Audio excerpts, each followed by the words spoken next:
Today's episode is sponsored by SeatGeek. If you're looking for any last-minute NFL tickets this season, or maybe tickets for something else like NBA games or concerts or any other live event, check out the link in the description below, download the app, and use promo code BRETT for $20 off your first order of tickets, no matter what the event is. I've used SeatGeek a lot this season already to buy tickets to see the Rams, Texans, Steelers, Buccaneers, and Chargers all in different games, and I cannot speak highly enough about how easy it is to use, especially on the app. So if you're trying to hunt for the best deals you can find for tickets to the games this weekend or for the rest of the season, again, grab that extra $20 discount at the link in the description below, enter promo code BRETT, and you're good to go. Thank you again to SeatGeek for helping to make this show possible, and with that, let's get to it.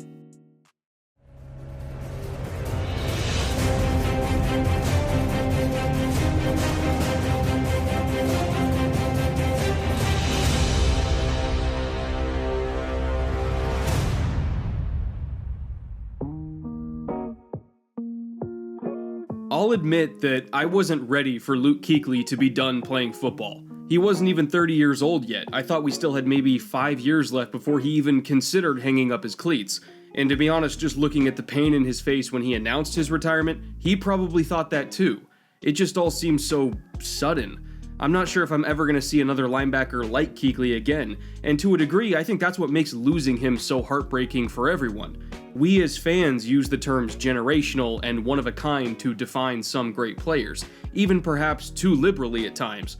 But when it comes to Luke, he really was a once every 15 to 20 years kind of football player, a truly generational talent in every sense of the word. He wasn't just athletic and tough and smart, he was outrageously athletic, incredibly tough, and one of the smartest players at any position ever. He didn't just check every single box, he was the guy that everyone else had to measure up to when they were checking their own boxes. As I was studying tape on Kuechly for old time's sake this week, I had an interesting dilemma in front of me.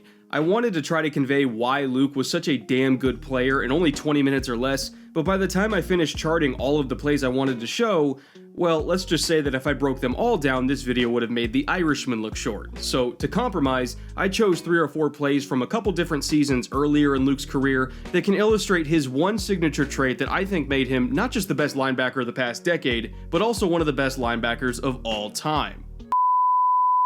Yeah, sorry for the interruption. I totally forgot while I was recording this episode that under Washington state law, anytime the words Luke and Kuechly are mentioned, I'm actually legally bound to also say that Bobby Wagner is a historically great linebacker in his own right.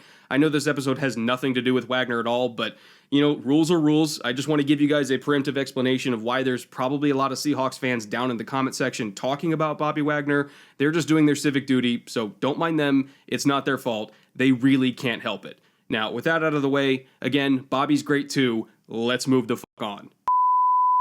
What really makes Luke Kuechly great is his ability to see something on tape, maybe a certain formation or a play calling tendency in certain situations, and immediately recall that information to make adjustments at the line of scrimmage.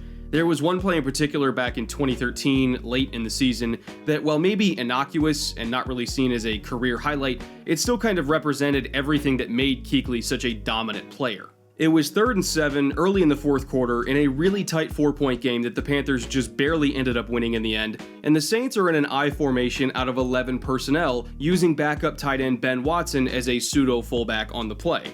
Now, Kuechly, knowing that the Saints had to throw the ball here because they were both behind, and it was the fourth quarter, and it was 3rd and 8, immediately had his radar go up because I formation isn't something that you typically see in this situation. And what he recognized was something that he saw on tape from this Saints offense several weeks earlier when they took on the Jets.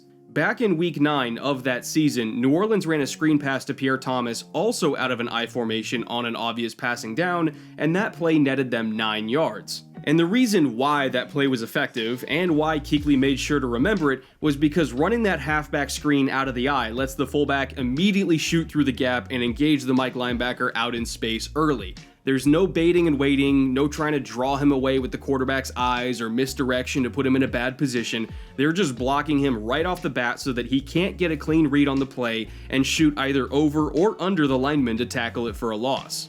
Kuechly in particular had to be hyper aware for this screen because it directly attacks him out in space, and so when he saw that I formation again nearly 2 months later in week 16, although out of a different personnel grouping, he immediately knew that it was coming. The question then becomes, though, when a player like Kuechly does recognize a play pre-snap that might actually work against the defense they're in, how does he adjust against it to disrupt that play? And in this case, what Luke did was send nickel safety Quentin Michael on a blitz right up the A-gap directly at Ben Watson. Sending that blitz accomplished two things. One, it forced Watson to adjust on the fly and turn to block Michael on his free run to the quarterback, just so that Brees didn't get taken down before he could release the ball. And two, having that immediate pressure helps to force Brees to throw the ball before the play can actually develop. If the ball is in Pierre Thomas's hands before his blockers can even detach and get out in space to lead block for him, then he's basically just a sitting duck because the timing of the play is completely thrown off.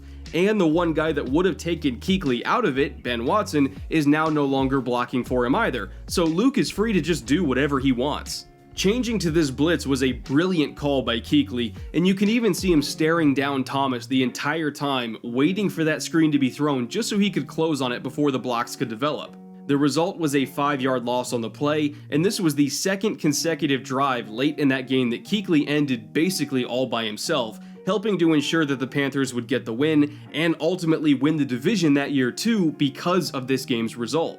It is not an exaggeration to say that without Luke Kuechly, they never would have won close games like that one. They never would have won the NFC South title 3 times in his first 4 seasons, and they definitely never would have even sniffed that Super Bowl in 2015 either. He was a true difference maker on the field, and just his mere presence created so many opportunities, not just for himself, but also for everyone else on that Carolina defense. I remember one play midway through that Super Bowl season against the Colts on Monday Night Football, and it was in a 3rd and short situation early on in the game. The Panthers were showing cover 1 dog with man coverage across the board, a single high safety, and a 5-man pressure up front, which then prompted Andrew Luck to change the offensive play to something that could beat the man coverage look that he saw.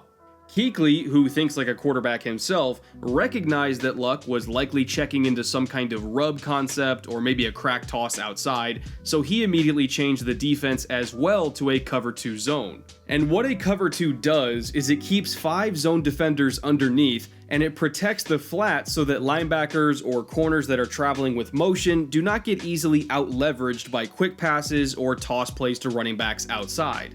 Kuechly sensed that from this condensed formation, especially against a man coverage look, Luck was going to try to attack the flats in some way, whether with a pass or with a run, and he was right. Off the snap, Andre Johnson had a free release to the left flat, which would have been wide open off the jet motion if it were still against man coverage, but because Josh Norman was now in zone and playing that flat, Andrew Luck's first read was covered, and he had to try to reset himself and work through his progressions. But nothing was there. Neither of the shallow crosses were open, which is predictable because shallow crosses are basically never open against cover 2, and by the time Luck decided to try to fit the ball to T.Y. Hilton on the deeper crossing route, Charles Tillman sunk back deeper in his zone and easily picked him off. This is exactly the kind of impact that Kuechly can, or at least did have on a defense without even making the play himself. His instincts, his command of the system, his ability to identify tendencies and adjust against them, all of that was what made him so special beyond just his physical gifts. In fact, I believe that his ability to think like a quarterback was what allowed him to so easily prey on quarterbacks himself. Whether it was against Peyton Manning, Drew Brees, or obviously Andrew Luck, Kuechly had a remarkable ability to put himself in their shoes on every single play and ask himself, if I saw the defense we were in, what would I do? And he would make his decisions as a linebacker based on his instincts as a quarterback. I can think of no better example of that than his back-to-back interceptions that he got on Tony Romo on 2 consecutive plays on Thanksgiving Day 2015. The first pick happened on a 2nd and 12 late in the second quarter after Romo gave a quick hard count to bait the Panthers into jumping into their coverage, and what Romo saw was Thomas Davis coming on another 5-man pressure while the rest of the defense stayed in a 2-deep zone. Whatever play the Cowboys had on against this look apparently wasn't something that Romo wanted to run anymore, so he changed the play at the line, shouting out the word Brooklyn, and this spooked Kuechly because he knows that if Romo's changing the play, it's because he's got something in his back pocket that he really likes against 2-deep zone. So, Luke again changes the defense away from that pressure call, which in some defenses is referred to as dog whack over. I'm not sure what the Panthers call it, but that's just what I know it as. And from there, he adjusts them into a basic Tampa 2 zone look where Kuechly is dropping to that deep middle hole. Again, Luke isn't entirely sure what's coming from Romo here, but he does know that if he were Romo, his answer to that dog pressure look would be to protect with 6 guys and take a shot to the deep middle hole against 2 deep zone. So calling Tampa 2 to take away that deep middle hole was his best way to counteract that. Now, what's special about this play, beyond the pre-snap mental battle between Luke and Tony, was what happened after the ball was snapped, because that's actually something that I can't really explain. I know why Tony changed the offensive play, I know why Luke adjusted to Tampa 2 to counter Romo's adjustment, but I don't know what in the world Kuechly saw that tipped him off that Terrence Williams was getting this ball. He carried the divide route all the way up the middle of the field, like he's supposed to in a Tampa 2, but the entire time he was doing it, he was staring at Williams and waiting for him to roll his route inside and settle into the seam. And once Williams did start rolling inside, Luke's eyes immediately shot back to Romo to look for the ball in the air so that he could pick it off. This play happened 4 years ago, and I still don't know how the hell Luke read this, because he was kind of playing 2 assignments at once. In Tampa 2, you're not supposed to make this play. You're not supposed to fall off of a divide route and close on the seam, and you're for damn sure not supposed to be able to do it against a quarterback like Tony Romo. I mean, hell, Romo even checked to make sure Luke was carrying the divide route before he even threw it to Williams, just to make sure that he wouldn't get picked, and Luke still came off of that route and got there in time to intercept him anyway. I mean, this is just absolutely unequivocally insane, and I've never seen any other linebacker make a read like this since that day. What's even crazier though is that just one offensive snap from the Cowboys later, Luke got Romo again with the exact same pre-snap coverage look, except Kuechly played it entirely differently. On that play, the Panthers were once again showing that dog whack over look. Dog whack meaning the will linebacker is blitzing, and over meaning the blitz side safety is staying high. And Romo recognized this as essentially the same defense the Panthers showed on the previous play before they adjusted to Tampa 2. And by the way, yes, it might look like a zero blitz here because there's no safeties deep and everyone's kind of creeping around the line of scrimmage, but Carolina never ran blitz zero on first downs from the opposing 20-yard line. So Romo knew that they weren't bringing that kind of pressure here. At most, it would have been a 5-man pressure out of a 2-deep zone like they normally ran, so he wasn't really worried about having to deal with that kind of blitz. Now, again, Luke, knowing that Tony knows what defense they're in, because they just showed it to him on 2 consecutive snaps, he's anticipating that Tony is now going to try to hit that divide route right in the deep middle hole that he didn't throw to last time. Kuechly, again, is thinking like a quarterback, because if he were a quarterback and he saw the same 2-deep zone look a second time, he would do exactly what Romo tries to do here and occupy the field side safety with a vertical route, give the Mike linebacker a little bit of eye candy to look at by teasing Terrence Williams back into that same seam again, and then bait Kuechly into leaving that divide route wide open again for potentially an 80-yard touchdown in one play. That was the entire goal of this Cowboys play design. Show Kuechly 2 similar concepts from the same exact formation on 2 consecutive snaps against essentially the same defense and try to bait him into leaving his assignment a second time. But Luke didn't take that bait. He knew that he could not get away with falling off of that route twice in a row because Tony already saw him do it once, so he stuck with it, undercut Jason Witten, and picked it off. You can even see on the end zone angle that Tony is looking right at Kuechly as he's reading Witten's route. He knows he's there and carrying it deep. He just threw it anyway because he expected him to let it go at the last second, just like he did previously, but this time he didn't.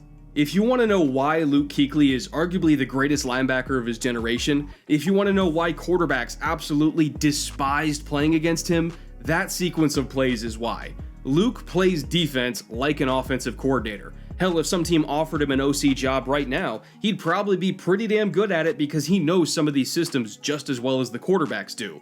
I mean, it is scary some of the reads he would make, and I don't even have an explanation for half of them because I literally do not know what he saw that tipped him off. I have never in my life seen any linebacker like this, and I truly don't think I ever will again. Are there some better athletes to have played the position? Definitely. Are there maybe some more vocal leaders or some more devastating hitters? Yeah, sure, but in terms of just pure knowledge of the game and the ability to make plays before the ball was even snapped, Luke Kuechly was in a category of one. Make no mistake about it, the NFL lost an icon this week. This was one of the best players to ever put on a uniform, a no-doubt first ballot Hall of Famer, and yet in the middle of his prime, he's gone, just like that. I know why he stepped away, I understand it, and I celebrate him for having the bravery to do it, but celebrating him still doesn't take the sting out of not getting to see him play anymore.